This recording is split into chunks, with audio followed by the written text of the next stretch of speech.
So we've been last time we covered the 5 instances of the word weakness, of the verb to be weak, chalash, in the Tanakh. And I thought it was a very interesting class. We're now getting to the main part of what we want to talk about, which is, what does it mean to be a human then? So we said that you can't be afraid of weaknesses, because that's really your stepping stone to becoming, in a certain sense, it's like turning the tables on it and saying that our weaknesses are actually our superpowers, because they are what prime us to grow in certain directions. And so, don't have to be afraid of a weakness, because a weakness is not a lack of something, right? We said there's 3 different levels. That when something is something that you completely lack, you don't have it at all. And there's some things that are weak, and then there are some things that are strong, that you're good at. But the places that you really have a chance to perhaps shine. We talked about this at the end of the last class, it was 2 weeks ago, so probably don't remember most of it. I don't remember most of it. So the place where you have a chance to shine is in that area in which you have a weakness. The weakness is what you transform into something that shines. And we talked about that saying that B'mai Hava Avuch Zahir Tfei, that the Zohar says, the Gemara says. Somebody was asked, what mitzvah was your father especially careful with? Maybe I should sit like this since everybody's nervous. No, that's okay. That makes it easier. Nobody can see everybody at the same time. I don't have to turn my head to the people on Zoom. So he was asked, what mitzvah was your father especially careful with? And when you hear the word careful, you understand that there is a weakness there. There is an inability maybe to do it properly, so you have to be careful about it. But then in the Tanya, it's not just the Tanya. Even the commentaries on the page in the Talmud already say this, that Zahir also means to shine. What word? Zahir, which means to be careful, also means to shine. Zohar means light, luminance. So what it's revealing is that in that thing that you are careful, ostensibly because you're weak in it, that's where you have the chance to shine, right? I think that was maybe the very last thing that we talked about. Well, not everyone is careful in that place. Well, you should be careful in the place that you're weak. Right? You should be. Where would you be careful? You would be careful in those things that you know that you don't do very well. Let's say you're a shlemiel, right? So things drop, right? But it turns out that might be your superpower. You just don't know it yet. You don't yet know how to apply it. Well, I was thinking of that just as I was saying it, and as people say, I recall my iniquities. So when I was first married, the thing that I couldn't stand the most was that every day my wife would drop something and break it in the kitchen. It wasn't very nice of me, but that was how it is. You know, you're a guy who just got married, and you think that things have to be perfect, right? And my wife, especially, is a shlemiel. So she has butterfingers, right? And things drop and they break, and it doesn't. Like now, I guess after I don't know, after so many years, 21 years, this Shabbos. So it became that it's only once every couple of weeks, every 3 weeks, 4 weeks. And now my daughter started. No, she's not like that. Anyway, so you think that that's a weakness, right? So you should be careful with that. But it turns out that that's her superpower. Also? Because I took it really hard in the beginning. I remember I took it so hard in the beginning that I actually, one afternoon, I went back to my parents and said, I don't know how I'm going to, I can't do this. This is ridiculous. Are you kidding? Yeah. No, it's real. But it turned out so my parents calmed me down and sent me back and everything was fine. But my parents are normal people. When you're young, you're not normal yet. So, but now after years, I've seen that the fact that she has these difficulties and she learned to live with them and not to judge herself harshly when she does this allowed her to do the same for others. So that she knows her weakness and when she sees that in someone else, so she'll give them the benefit of the doubt. It's probably just, and because it's so ingrained in her to think this way, I think that's the only way she got along with me until now. Like that she looks at the things that I don't do right, and she attributes it to the same reason for which she drops things and they break and this and that. And like by men, by me it's particularly true that she asks me to do something and 3 weeks later, so yeah, what? And then 3 weeks later and so on. And she's very forgiving because she says, he dropped it. Like, in the same way. He doesn't remember. Right? He doesn't remember. But I drop stuff all the time also, so it sort of works out. And it's a superpower because to have a great marriage, I quote this now every time we're together, because it's such a great quote from the Chief Justice Ginsburg of blessed memory, especially for this quote, that to have a good marriage, you have to be a little blind and a little deaf, right? That's what it needs. So that's what it means that the weakness can become the place that you shine, and that you actually do something that no one else can. But I think that's you're what we still end not with. making a specific example. You're making it general. It gives you compassion. That's nice, but that doesn't. Well, in this case, Make it direct. I think it was more than just compassion because I think that over the years, analyzing how she thinks, I see the correlation between her dropping things and my forgetting things. Well, yes, and then how does it Is go? that- How does it go the other way? What does it make you shine at? And her ability to tolerate me. What did you say? That's the general. She can tolerate. Oh, Okay. She has high level of tolerance Okay. to things because she knows it about herself. You're right. That's not exactly what we mean because we want it to really turn to something that's a real power. By the Baal Shem Tov, certainly, things I always repeat, the fact that he didn't have parents, he became very compassionate towards people. Exactly. He felt their need. Yeah. Are we speaking only psychologically or also physically? It could also be physically. People with handicaps right. sometimes do more than they would have if they hadn't. Much more. And not only that, it's actually what gives them fame. If you have a real handicap that's amazing, and you've done something amazing in spite of that handicap, then you become famous for it. Maybe the first person to have done this was Helen Keller. Yeah. Right? And it's just an incredible example of taking the thing that you're weak in and turning it into your forte. Okay, so let's continue. So where we're going with this now is we already explained that to be a mensch, meaning that most of the psychological problems that people have nothing to do with religion. In fact, yesterday I was talking to a convert who has, he has a list of problems from here to the next world. Like unbelievable what he's been able to amass in 30-something years. And he converted, in a certain sense, running away from those problems, but you can't say that it's just running away, because certainly there's an element of finding something that you resonate with. It's not just that you're running away from your problems, you've also seen something that you want to connect to. But he told me specifically problems that so many young men have with the blemish of the covenant, meaning with their sexual addictions.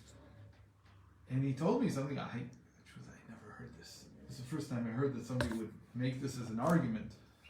He said, I thought that when I was circumcised, That would take care of everything. it would take care of the problem. I know what the Rambam says, and Yeah. we will quote it, but maybe we quote it too much. Now I'm beginning to think that, if this is out there in the world, and there's a famous story about Rabbi, what's his first name? Shlomo Mochel.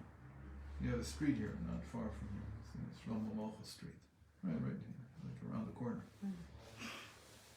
Shlomo Mochel was a ger who was a very, very learned and scholarly individual in the 16th century, like the beginning of the Renaissance. And he circumcised himself. And he said that the moment that I finished the circumcision, I felt a whole new light come down on me. Well, I'm sure that's But true. It meant like a spiritual light. Yes, yeah. It didn't solve any of his psychological problems. Suddenly he had more insight. He had something that people Well, that's consider good, too. close to a prophet. Good. So that maybe it does. But that it would solve your sexual addictions. Wow. I never heard this before. And so I had a long conversation with him. But I said, in the end, you have to be a mensch before you can be what we said in the first class. Before you come to the divine soul, you have to have an intellectual soul. You have to be called a human. You have to be, at the human level, a mensch. You have to be something that has a good foundation before you can aspire to rise to the level of the divine soul. Doesn't mean that the divine soul is not active in everybody's life. It is. But the religious part of things will probably not solve the natural side of things. Sometimes there are halachas and things that, especially the things that the sages developed over the years, that are tremendous pieces of advice about how to conduct your life, and they work like a charm. They like fix a lot of things. But it's not just the fact that you do this. I mean, you still have to work. You still have to understand what you're doing and how to apply it, and so on. So what we're talking now about is becoming a mensch. Is that most of the psychological problems have to do with fixing the intellectual soul and understanding how to act as a human being, how to be a human being, what we call mensch. So to fully understand this, what Rav Ginsburg did is he explained that, and this is a well-known thing, I think we may have already mentioned it, that there are 4 different connotations for man in the Torah. Okay? And they are Adam, right? Adam, which is what most people will translate as Adam. You have this on your sheet, in the first line, second line. And Ish, Oh, okay. Ish, which is also man. Gever, which is a male, I guess you would say. Right? And Enosh. Enosh is the most interesting one. Why would Enosh become a connotation for man? Because Enosh was Adam's grandson. Right? He was Seth's first son, Enosh. But interestingly, especially in modern Hebrew, when we talk about humanity, we say Enoshut. We use the word Enosh. And the way that these 4 connotations are used is that they are of varying degrees. That's the way you need to think about it. That each one describes something else. So the first 2 are what we would call the main ones. It's like 2 that are 4. Adam and Ish are the 2 main connotations, man and person. I guess that's as close as I can come to something. It has a son in it, so maybe it's connected a little bit to man. Person. Remember that? You can't say a person, you should say a per woman. Come on, let's go. Let's not start. Yeah, well, that's progressivism for you. The way that we think about this, there's a lot about this in Chassidus, is that Adam designates man in terms of the mind. the mind, the intellect. And really that's why when we talk about the intellectual soul, as we'll see, we're going to focus on Adam, on the word Adam in the Tanakh. When we talk about the emotional world of man, not the intellectual world, but also the emotional world. In the emotional world, a lot of times we'd say that this is like the animal soul. But not necessarily. It could be the emotional world of man. It's not animalistic emotions. It's human emotions. Then we talk about ish. And that's animal ish. Right. And ish apparently comes from the word ish, from fire. And then you can understand why this is related to emotions. The moment that you say that it's related to ish, to fire. And then the two others, Gevil and Enosh, are subsets. They're a subcategory. So in Adam, if you are weak, then you're an Enosh. Meaning if you have a weak mind, Anush, then you'd say that you have Enoshiyut. It's strange because Enoshiyut usually means humanity means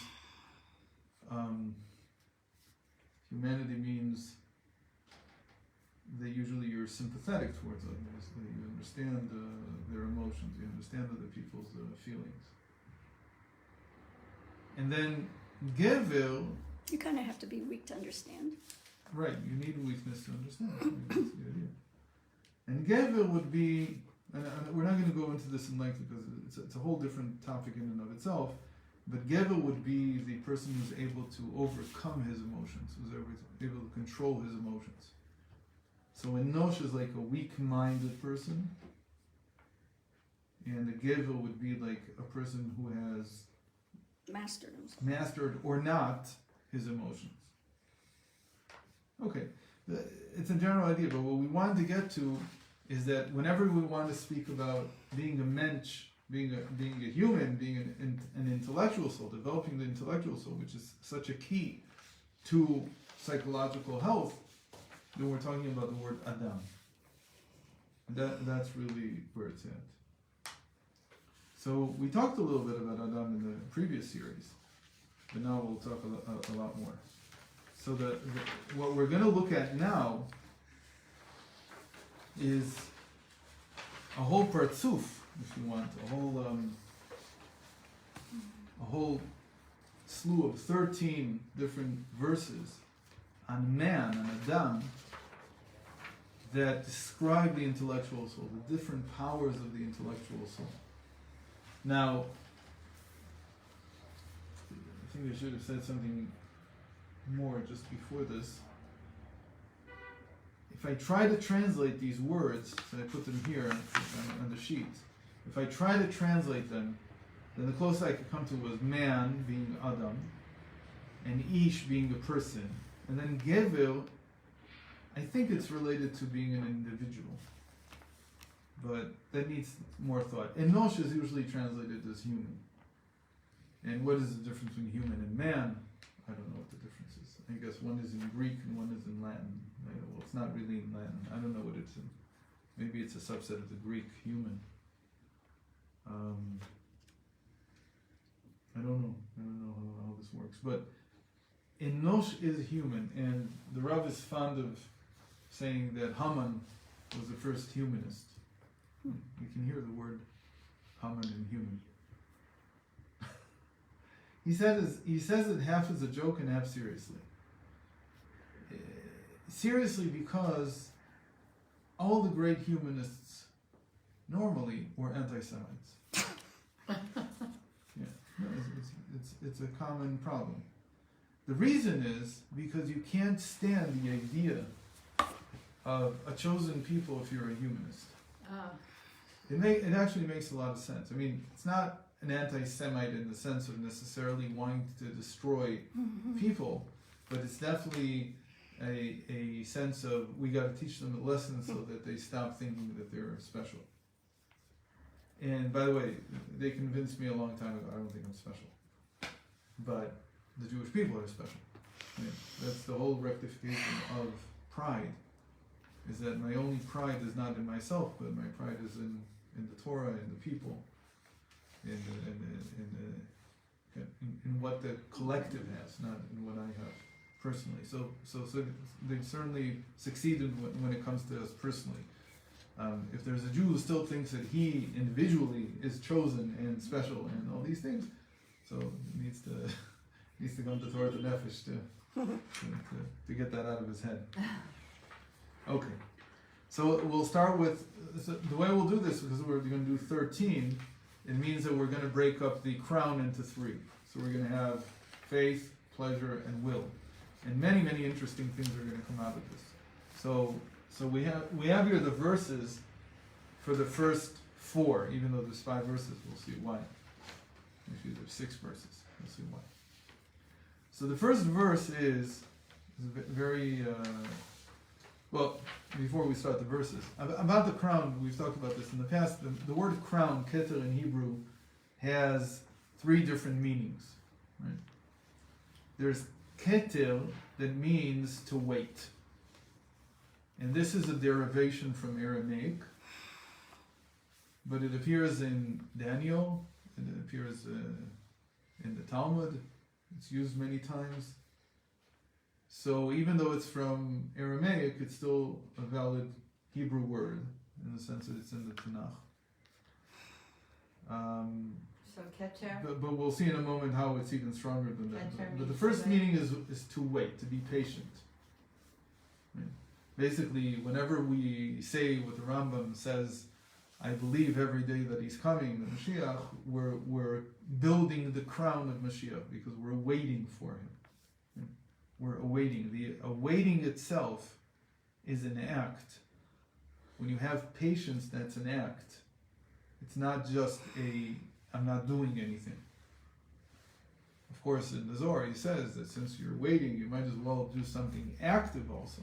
And something active, he says, is you take the word waiting, mechake, v'chol yom achake lo sheyavo. So he says, yaseh la mechake lo, that's the verse from Isaiah. He will do for those who wait for him. So mechake is the same letters as chokhmah. Mem, chet, kaf, hey. You can turn the letters around, permute them, and you spell chokhmah. So he says that Zohar says that while you're waiting for Mashiach, you should uncover the secrets of the Torah, the wisdom of the Torah. In any case, but the verse is not this verse from Daniel, as we'll see. So we'll see that even though the meaning is to wait, there's a verse that captures it in the sense of man. Again, we're going to look for verses that have the word man in it in some way, and they capture the essence of each one of these sefirot, each one of these conduits. The second meaning of crown is a crown. The way we understand a crown, right? It's something that goes on top of the head, and it shows who you are. And the third meaning of crown, it also means the same thing in English, is to crown something is to encircle it. So, I mean, it just sort of follows from the definition of something that goes on top of the head, so certainly it's got to encircle. Oh, you made it. Really? You're at the beginning. Yeah. Oh, really? Because I'm also late on this. Oh, the traffic. Yerushalayim is one big, Mess. what do you call it? Like construction site. Mm-hmm. You started what, half an hour ago? No. 20 minutes. Oh, So here you go. he was late too. Wait, thank you. Anyway, would you like a coffee or tea? Okay.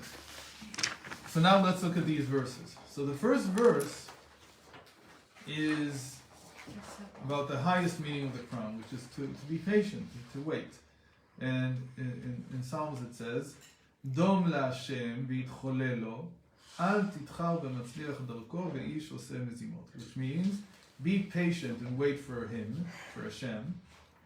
Do not be vexed by the prospering man who carries out his schemes. It's actually a great translation. The first time that I'm happy with the sefirah translation. They mean dom la'Hashem. It's very interesting. Dom means to be silent, but it's understood here as be patient. And the word dom, what word do you hear in dom?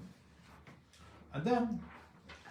Oh, Because Adam comes from Adamah, from the earth. And the essence of man is his blood. How do you say blood in Hebrew? Dam. Dam. Right? Because the dam, hu nefesh. The blood is the soul. It is the psyche.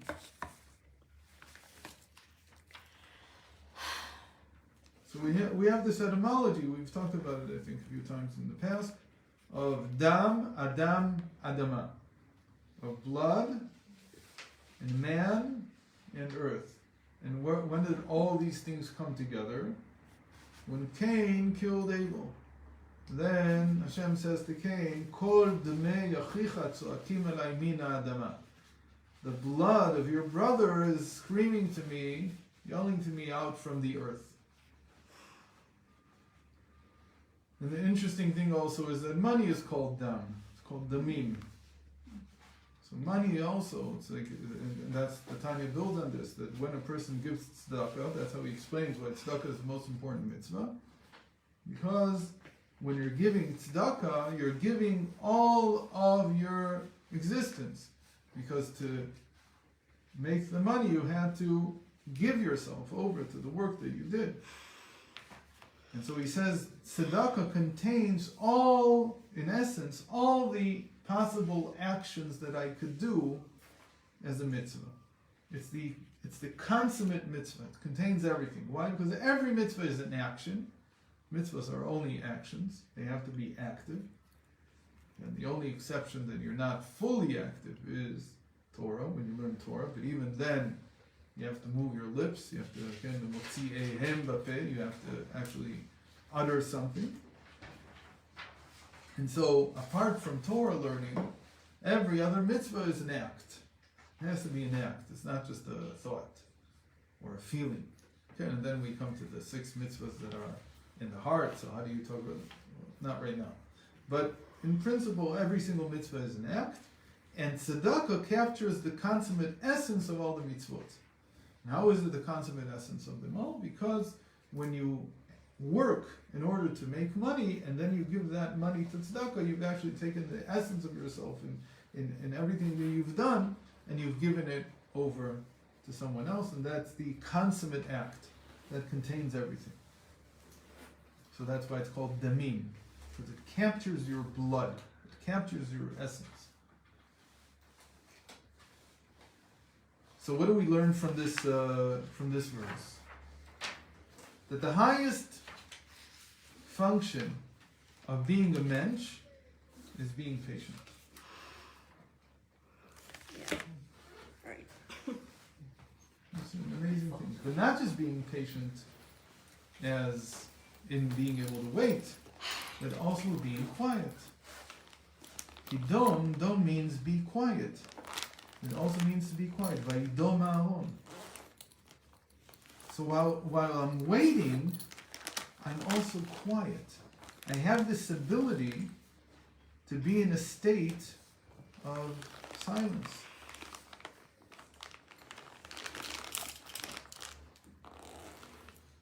Now, what do you need in order to be in that state? Because what is he talking about here? He's not talking about some easy state. He's saying, be patient and wait for Hashem. Do not be vexed by the prospering man who carries out his schemes. Now, what do you mean he carries out his schemes? He's not just carrying them out on the North Pole. He's carrying them out in front of me, and he's probably scheming on me. And even the word hitcholelo, here they translate it as be patient and wait. So what's the difference? So there's not much difference. But the word litcholel is not the same thing as being dom. It doesn't mean the same thing in Hebrew. Here the translation is not so great. What does it mean litcholel? So the Ibn Ezra says litcholel means that because he's scheming, you also decide to do your own machination. You're also going to scheme behind him. And you're going to figure out a way to undo his plan to undo you. Yeah.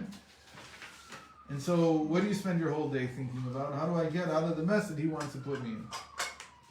Says King David in this psalm, he's saying that the highest level of man is when you can be quiet and wait. But that runs contrary to you want to protect yourself. So how does that work?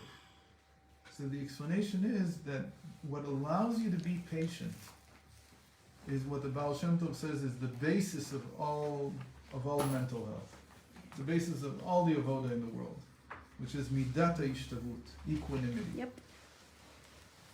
What allows you to be patient and silent is that whether somebody says something good about you or says something negative about you, for you it's all the same. It's all the same. Whether I have good things or bad things, it's all the same to me. So somebody would say that's indifference. Says no, it's not indifference, it's equanimity. Indifference would mean that you don't care. Here, there's a very important word that changes the whole meaning. Dom la Hashem.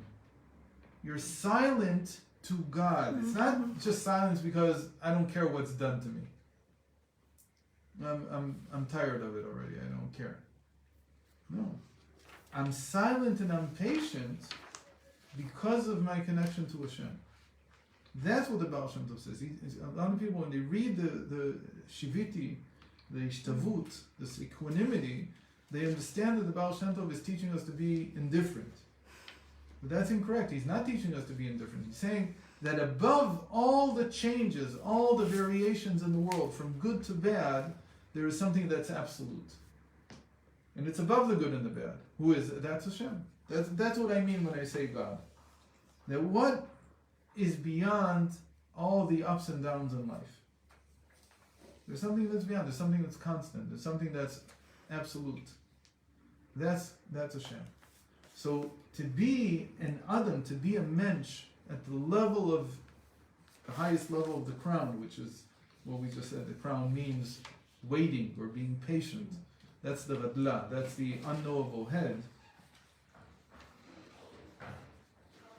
That is when you perceive that there's above everything, there's Hashem who is simply above it all. And if you can connect to that. So we've talked about this many times, that this is the meditation in the Tanya in chapter 33 of how to bring about equanimity. We're equanimous. I don't know how you say that.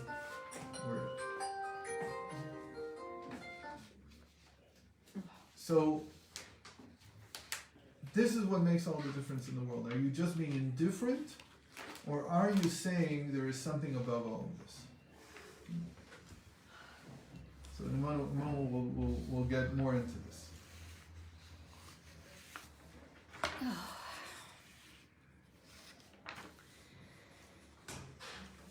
Who is always equanimity? Who always has equanimity? Doesn't care. It's this famous story with Zusha. Zusha was once walking along the road, and then he said to the earth he was walking on, that today I'm above you, but in the future I'll be under you. So we say this every day when we daven, v'nafshika afar lakol tiyeh, that my psyche, my intellect, who I am as a person, I should be like the dust is to everybody, meaning the way the earth is to everyone. Whether they say good things about me or bad things about me, they hurt me or they benefit me, at some level I have to understand that it makes no difference. Not because it makes no difference, it is different, but because like the earth I can tolerate everything, like Hashem I can tolerate everything. Because there's good and there's bad, and you have to learn how to tolerate it, because Hashem tolerates it all. It's not just that He tolerates it, because ultimately it is all good, but if you only see, Is this what Henley Lowe is? right. That's Okay. midat ha'ishtavut. Actually, Okay, I like this better. I thought that equanimity meant everything was kind of the same Same, either way, but right. so it's not. It's Right, they're it is all different. it's not We being can indifferent. feel pleasure and pain, Right. but it's just that Hashem Is is above all above it that. all. Okay. And I can connect to that place. And that's actually where I was taken from. That man was taken from the earth. Again, that he's silence in his essence. I need to plug this in. Do you need an extension cord? I have one. Oh. I'm just going to take that out. Okay.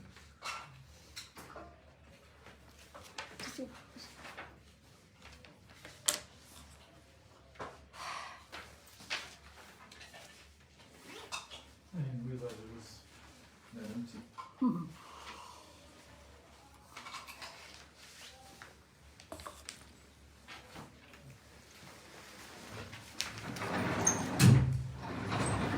Do you want bread? Do you need glass? Sure. What do you want? Do you want to get it or?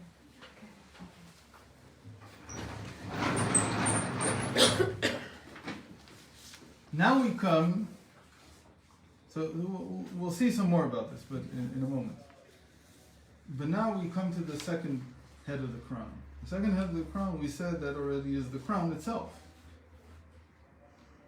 Why do you place a crown on the king, on the head of the king? So you might think that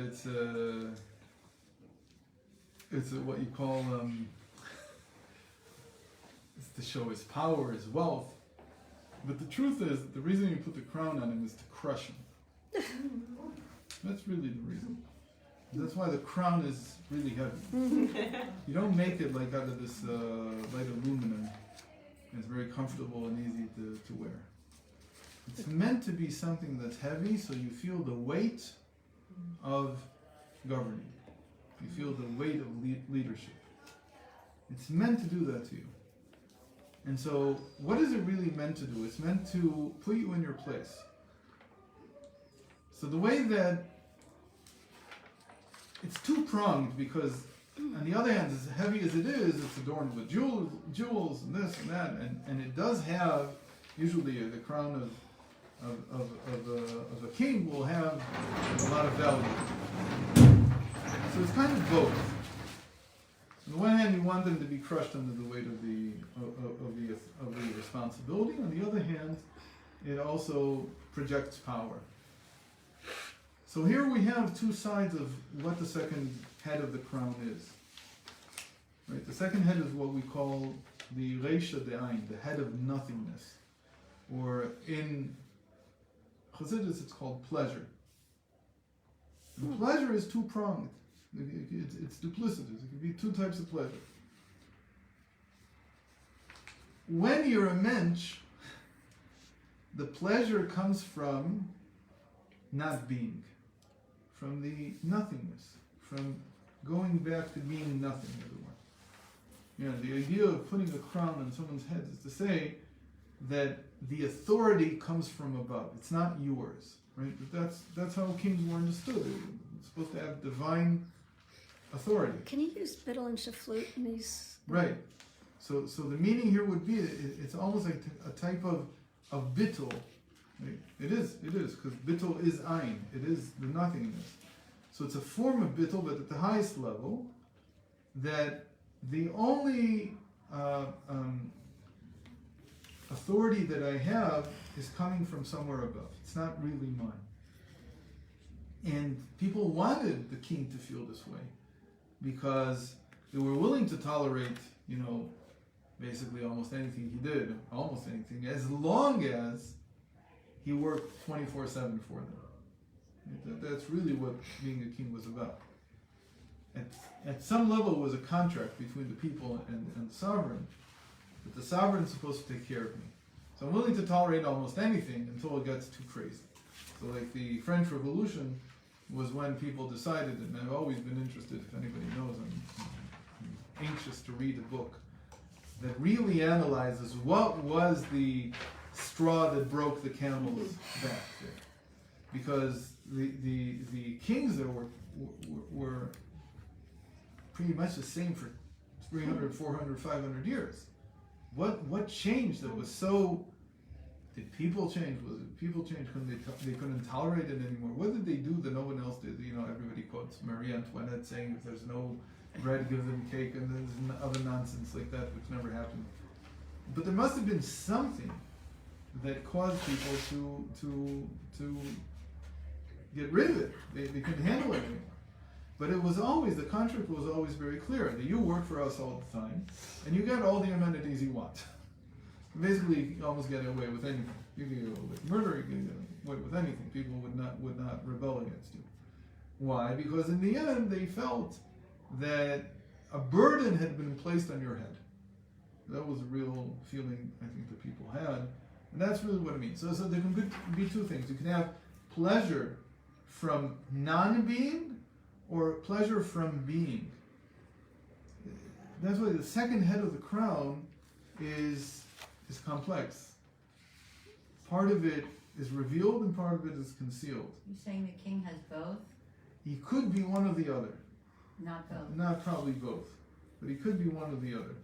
Maybe they do come together in some kings. So what's the pleasure? So the way we say it in Chassidus is very simple. Non-Jewish mindset, or I'll call it, instead of the non-Jewish, the non-Menschlichkeit.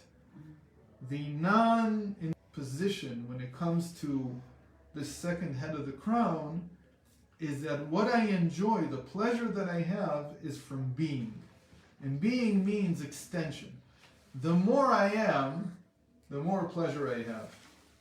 So there the feeling is that I have to have a bigger house, and I have to have more money, and I have to have more food, and I have to have everything that causes me pleasure more of.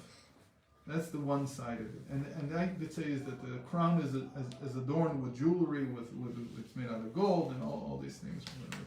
And it's all the value that's attributed to it. But the other side of it, and that would be the Menschlichkeit way of using the second head of the crown, is that my pleasure is to nullify. My pleasure is my non-being, not my being, my non-being. You didn't say this, but when you were talking about the first one of Keller, was that faith? That was faith. Right. I don't think. Why am I able to tolerate everything? Because I have faith in Hashem. Right. That's what we said. That it's not indifference. It's because I believe in something higher. So the interesting thing here is that we have a lot of Menschlichkeit people in the world. Who are these? They're the Buddhists. Definitely. It's the highest that non-Jews come in terms of being a Mensch, in terms of being able to be a Adam in this sense. How are they an Adam? Because their highest feeling is one of nothingness. But notice that this nothingness is not before Hashem. This being or non-being is not like the first verse. We didn't say what the verse is yet. But we'll see in a second. Here Hashem is not part of the story. Because he can either be being or non-being without any connection to Hashem. What are the verses? So the verses are, we already saw this verse in the first and second classes. This actually verse keeps on coming back. In all three lectures that we've been learning, this verse appears. וכל שיח השדה טרם יהיה בארץ וכל עשב השדה טרם יצמח כי לא המטיר השם אלוקים על הארץ ואדם אין לעבוד את האדמה. So there was no shrub of the field was yet on the earth, and no grasses of the field had yet sprouted, because the Lord Hashem had not sent rain upon the earth, and there was no man to till the soil. No man here is Adam Ein. This is the Ein of man. So here it says there was no man, it means like there was no, wasn't created yet, as it were. But the way it's explained is that in order for there to come rain, water the earth, you need a man who's no, who is not being. The Adam Ein La'avod could really develop the world is the one who feels that he doesn't exist. When do we do this? When we daven, for instance. Then it's all you, Hashem, it's not me. But there's another verse, and this other verse is even stronger. It says in Ecclesiastes, for in the respect of the fate of man and the fate of beast, they have one and the same fate. As the one dies, so dies the other, and both have the same life breath. Man has no superiority over beast, since both amount to nothing. So how do you understand this? So the translation is good. It is literally what the verse means. But we say this every morning in davening, and there we mean something a little bit different. It says, "Umotar ha'adam min ha'behema ayin." There is no superiority over beast, since both amount to nothing. Man has no superiority over the animal. But that's not how we read it. Read it, "Umotar ha'adam min ha'behema ayin." That the superiority, what man has over the animal, is that he has the ability to not be. He has the ability to feel his non-being, to attach to it. And that's exactly what I'm saying that the Buddhists do all day long, apparently. That they're nothingness. They connect with the nothingness. But notice how this is the second level. We've talked about this. We talked about this when we were talking about modesty. There was a long footnote there that explained the difference between Buddhism and Yiddishkeit. That Buddhism and all these Eastern meditations, all they can come to is the Reisha De'ayin. They can only come to the second head of the crown. They can't go all the way to the third head. Because in the third head, Hashem is already an absolute being. I mean, there we said it. If I'm before Hashem, I can be patient about everything. I can tolerate everything. But nothingness is not tolerance. That's indifference already. And here it's like, I don't exist, so what do I care? I don't care. But in the top head of the crown, I very much care. But I know that Hashem tolerates it. The being of Hashem is enough to keep sustaining the world, and so I can connect to that, and I can sustain my life also, in spite of the ups and downs, in spite of everything that I see. So this is saying that the difference between animal and man is that we have this ayin. Adam ayin. Motar ha'adam min ha'behema ayin. That the special quality that we have is this ability to completely negate ourselves, negate our being. So I started saying this before, I don't think I finished.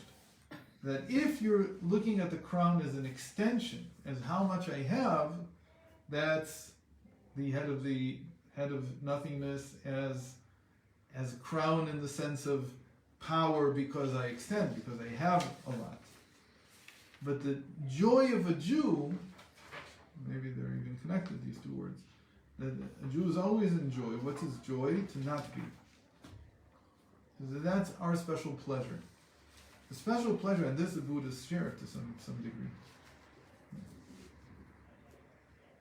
That the greatest pleasure that we have is ki atem me'at mikol hamim, that you're the least.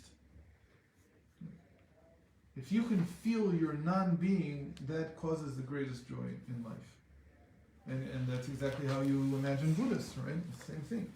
That they have tremendous joy. They're always very happy. Why are you so happy? The world's not such a great place. I don't care. It doesn't exist. So that's not what Hashem wants. It's not the highest level, but it's a real level. It's a real it's a real human quality. It's a weakness also, but it's what makes you into a human. That you can do this. Well, that's what a tzaddik is, yeah? So tzaddik is also this, but yeah. On the highest level of crown. He's also at the level of crown, and all of us. Right. We all have equanimity.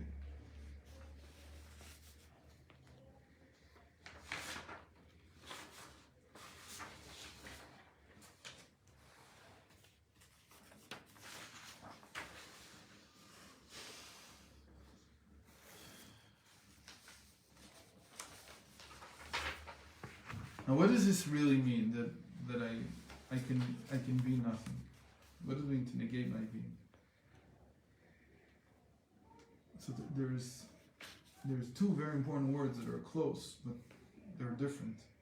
One is want, and the other is need. Okay. And a lot of people we have trouble a lot of times differentiating between what we want and what we need. The Rolling Stones took care Do of we that. all break out now in song? Well, The Rolling Can't always Stones get what took you care want. of that. They You're taught not us you gonna can't get what you, but you can always get what you need. so how is that possible? How can you always get what you need?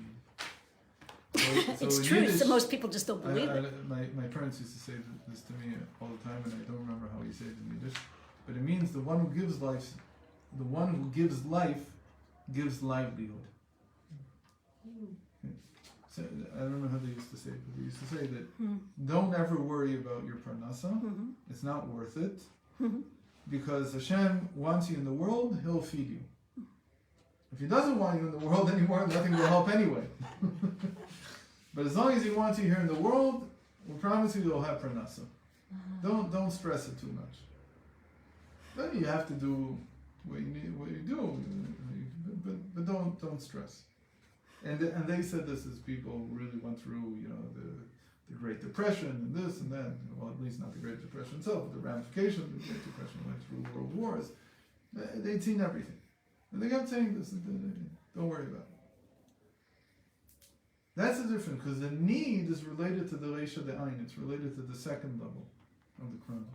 But what you want, that's already in the third level, that's will. And so the trick, or rather, not trick, but the way that feeling, negating being, the way that feels, the way that you experience that is that I don't need anything. I'm not needy.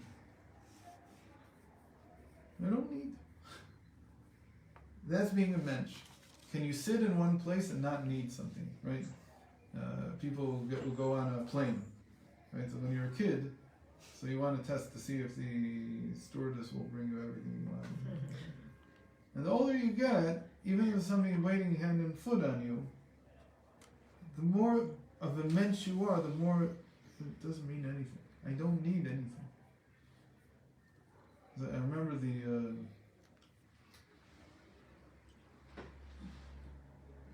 he never said anything about it in real time, but once I heard him comment about it in retrospect. Rav Ginsburg used to, he talked for hours and hours and hours. And there were all kinds of stewards who decided that they would take care of his needs. So every 2 minutes they'd bring another cup of tea, another this, another that. And the truth was, he hardly drank it. He hardly touched anything. But what he had at the end of the class was a whole, like somebody was pouring for the whole class. And he always was, I'm not sure that he saw it as upsetting that they weren't pouring for other people, but he definitely didn't understand why somebody was trying to drown him in tea. What's the point? And he said, I hate that. I hate it when people think I need, and I don't need. He didn't say hate, he used the word hate. It really bothers him. Well, you are supposed to drink a lot, רואים. especially if you're eating, if you're talking. You would talk for 7-8 hours, you wouldn't take a drop. Well, You that's just not don't. healthy. Doesn't I know mean- tzaddiks don't have to drink I don't or eat. know. I don't know. It's a state of you don't need to wait on me. Did you say that was first or second, pleasure or faith? That's the second. That's the pleasure. My pleasure is to not be. My pleasure is my being doesn't need to extend. I thought this was the third current. No. I'm saying that what I Want. want is the third. Ritzonos. Here we're talking about need, Oh, need is in the second. right? Okay. So my pleasure is that I don't need. That's the menschlichkeit. That's the human aspect of the Reisha Dain, of the head of the second head of the crown. Okay. The third one is. So here we're talking about another verse. So let's read the verse first. The verse is surprising because it's a verse that we all know very well. It's from Leviticus. So 1 and 2 here from Genesis and from Ecclesiastes, they were about the Reisha De'ayin, the Ein, this nothingness. The fourth one from Vayikra, Leviticus, is the second verse in Vayikra. דבר אל בני ישראל ואמרת עליהם, אדם כי יקריב מכם קורבן להשם, מן הבהמה, מן הבקר, מן הצאן, תקריבו את קורבנכם. So it says, אדם כי יקריב מכם. Speak to the Israelite people and say to them, when any of you presents an offering of cattle to the Lord. So here the translation drops the word Adam. But it should read, when a man amongst you offers cattle to the Lord, he shall choose his offering from the herd or from the flock. So man here, Adam here, is defined as somebody who brings the sacrifice.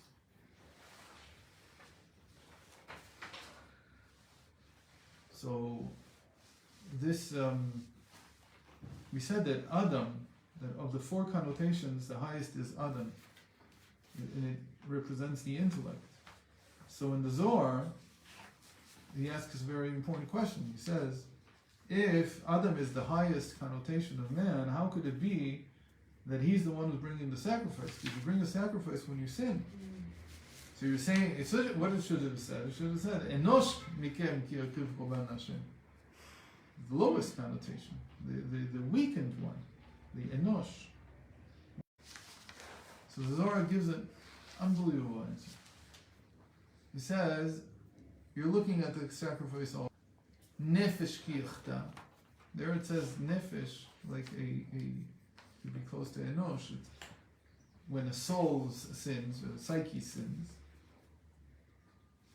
Here, it's talking about a korban that is a doron, that is a gift. It's a korban shlamim. It's the type of sacrifices was said about is it's talking about a peace offering. What's the purpose of a peace offering? Doron, it says that you want to make peace with somebody, so you bring them a gift. So that's how it's explained in the usual, called nidla, the revealed tradition. That you bring the shlamim because you want to give thanks to Hashem, you want to involve Hashem in your simcha, or back then when they did a wedding, so they'd bring a korban shlamim. Most of the shlamim is taken for the feast, you eat it, and a small part of it is placed on the altar. So that was like getting Hashem involved in your simcha. He's making it into a sudas mitzvah. Because when you eat a piece of meat that came from shlamim sacrifice, so you actually say a special bracha to eat from a sacrifice. This is a very special thing. It's a mitzvah. That's really the original meaning of sudat mitzvah. That you eat from something that became a sacrifice, part of your sacrifice. But the Zohar is saying something a lot more than that. That a Mensch, an Adam, is someone who brings a sacrifice to cause Hashem what? Nachat ruach. Reach nichoach l'Hashem. The reason that you bring the sacrifice is because you want to please Him. Nachat ruach, to give someone pleasure. To give someone, call it presence of mind.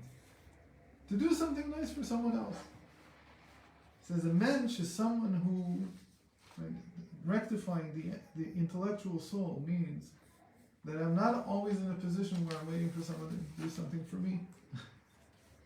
That I enjoy doing things for other people without any reason. It's not in order to make peace. That the nigla has to say. The nigla has to say there's some reason why you brought because you wanted to do a mitzvah. What's that word, nigla? Nigla, the revealed tradition. Revealed. In the Talmud, we would say, because you wanted to do a wedding, you wanted to make something, you needed. But in Pnimius, the reason that I do things is because I give Hashem pleasure. Nachat ruach. I give Him, how do you say nachat ruach? So nachas. And that, we see why it's related to want, because nachat ruach, we say, Rashi says it on the verse, what does reach nichoach mean? That I said to do something, and my will was performed. So it's like I take upon me. That's why it's the crown. I'm capturing the will of those around me. Okay? I'm sensing what those around me want. And I do it for them, not because I want to gain something from it, just because I can do it. Because I can give them peace of mind, because I can give them pleasure in the sense. I can give them the satisfaction that comes from fulfilling what they want. So when I give my wife a present, I'm not doing it so that she's nice to me. I'm doing it because I know what she wants. When I do something for my children, so it's not only because I want to develop them and so on. Sometimes it's just because I want them to feel that somebody cares for them. Somebody knows what they want and appreciates it and will fulfill it. That's the basic essence of being human, right? Because a child, a baby, a newborn, whose wants were not fulfilled in that way, so they grow up being very, very, a lot of psychological problems, very needy all the time. And other things, nobody wants me and so on. So this takes care of the want. It's interesting, it's like, it's my want also. But I want to do what's good for you. So when I do something that you want, I'm fixing my own want, right? And we come back to that story that of the girl who wasn't getting along in her school, and the Rebbe said, just go around and look for what people need or what they want, and give them. And you can think you're a pushover, and you're nothing because you do this. It's not true. Not only do people appreciate it, if somebody cares about what they want or need, but you fix your own feeling that nobody wants me. It's very interesting. It fixes your own feeling that nobody wanted me. I know you probably you say that everybody has all three, but it must be hard to have. They're not equal. I mean, if you want to do that, then you can't be silent. You can't be. No, equanimity is by me, meaning how things relate to me. No, I'm not equanimous when it comes to your being hurt in some way. No, but if you're giving to people all the time, yeah. I don't see how you can be. You're not indifferent. It can be what? How you can't not indifferent. How you can be silent. I'm not. You say the silence is about myself. I'm faced with my ups and downs in life. I'm faced with seeing some people say bad things about me and some people say good things about me. And I want to be equanimous about it. I want to take it all in stride. So you Otherwise can be all three at the same time. You can. In fact, you would probably argue that if you don't feel that way about yourself, when somebody feels bad for themselves, it's very hard for them to take care of or to think about anybody else. But the beauty of this is that if you work on any one of them, you're fixing the other two. They're actually tied one to another. The crown is really strongly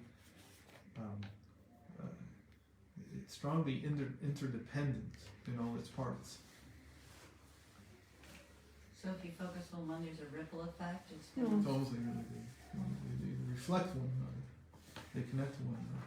So you don't have to work on like the third one to affect two and one. It can be any one and it all. Well, you're saying. when you have one, you can have the other two also.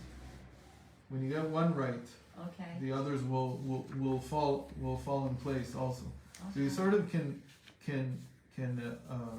connect to the crown from any one of these aspects. But that's what it means to be a Mensch in the crown.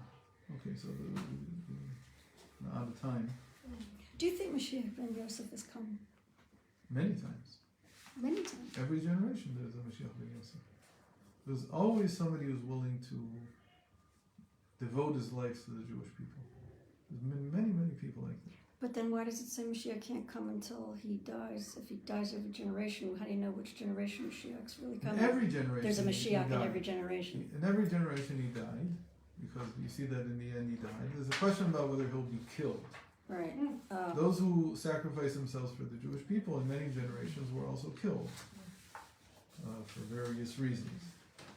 the Rambam doesn't have this differentiation between Mashiach ben Yosef and Mashiach ben David.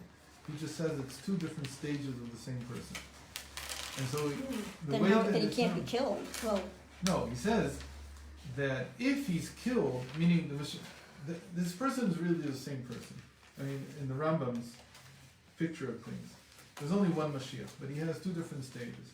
There's one stage where he's in danger of being killed, and then once he's done certain things, it's like he leaves that stage. So the Rambam says all the different people who try to work for the Jewish people, try to advance us and so on, and take care of us, and they sacrifice themselves for us. He says all those who died, they're kosher people.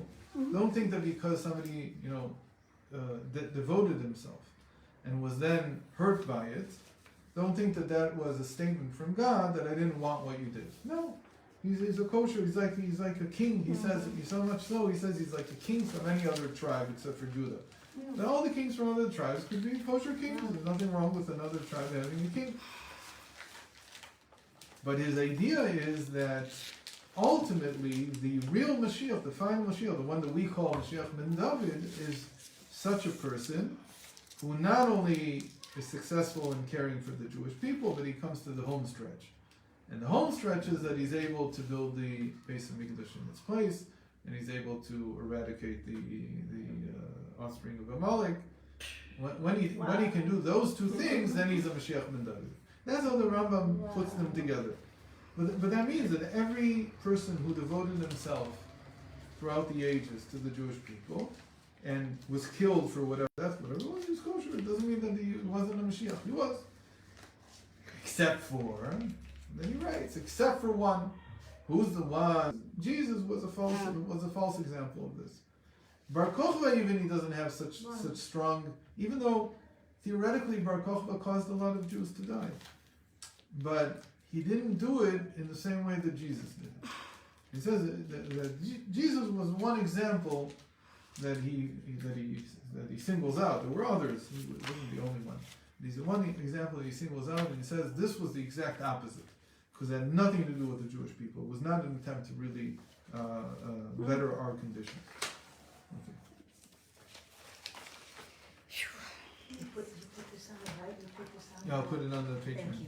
And I'll Can you- send it in the and group I said- also. Just because I came in late, what are the three categories that you were saying? Like, can you just verbalize the three What we did in the parts of crown? the crown? Yeah, what? Pleasure, faith, and love. Equanimity. Oh, fine. Equanimity. To be a mensch is to be equanimous. I guess that's how you say it. And that's only because I have Hashem as the absolute being. That's Hashem carries everything. So when I connect to Hashem, I can have everything. And then we said that you have in pleasure the negation of my being. That I take my pleasure from not needing anything. It's almost like we didn't talk about this, but on Yom Kippur is the most pleasurable time because I don't need anything. It's not because it's not like any other fast day that I don't have because I can't. I don't need. I mean, it's really, and it's the most pleasurable experience. And by the way, it's a very pleasurable experience for people who fast a lot. So they also say that it's very pleasurable. Wow. It increases your enjoyment from the things that you do. Wow. And the other one was what song? You said the. And the final one is Mitzvah Reisha Ben Avi. And that means that's we didn't say this, but the first meaning of crown is being patient. That's the equanimity. The second meaning is to have a physical crown on your head, and the physical crown we connected with negating yourself. And then the final one is keter. It means to encircle something. And here, in our sense, it means to encircle was like that I'm aware of everything, of all the needs around, all the wants around me, but I don't need my own wants.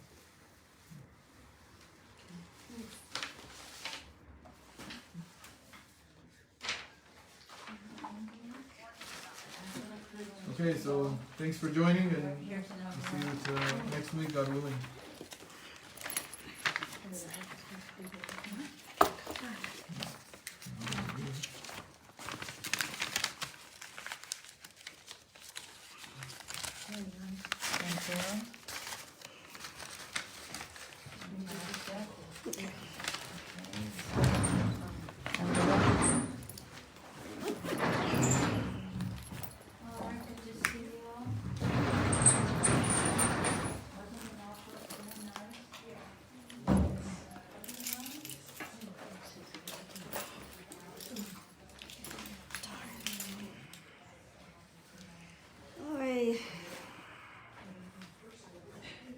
if somebody wants the one. Say it ends at 12:33, that means it's ended and I got a ticket. I don't understand this Pango thing. You need to. No, renew it. no, why do you have to renew it? Have you activated Pango until 12:33? No, it doesn't mean that it's off. Well, it's Where set. is it? Where's the end? Am I alright? I don't know. I'm telling you, this is- Yeah, you're still on. Where's it say that? On street parking. Oh. It went off. No. Why not? No, I did it already. It shouldn't have done that. It should have still been counting. I'm out there. I did it already. No, It ran out. How did it do that? Does that mean I've got a ticket? No. Yes, it does. Because the guy may not have come, guys. They're not coming here a lot because of the